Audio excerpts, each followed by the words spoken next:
یہ آپ کیا کریں؟ میں نے کہا جی یہ مکھی ہے تو اس کو تو مارنا گند پھیلاتی ہے. کہنے لگے یہ انسان کی سب سے بڑی محسن ہے اور تم اسے مار رہے ہو.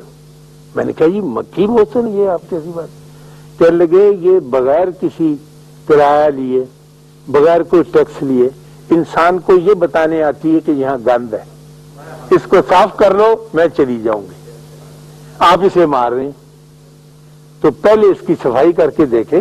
ان کی یہ کہی ہوئی بات لوٹ کے آئی تو میں نے کہا ٹھیک ہے اس کمرے میں مجھے کوئی فریش چیزیں پھول وغیرہ وہاں کوئی اسپرے سپلٹ تو تھی رکھنی چاہیے اور مجھے یہاں کی صفائی. چنانچہ وہ فرش جیسا کیسا بھی تھا اس کو گیلا کر کے میں نے جھاڑو لے کے خود خوب اچھی طرح صاف کیا. آپ یقین کریں کہ وہ انہوں نے آنا بند کر دیا کہ ٹھیک ہے جس مقصد کے لیے ہم آئی تھی اس کو بتانے کے لیے اس نے پورا کر دیا.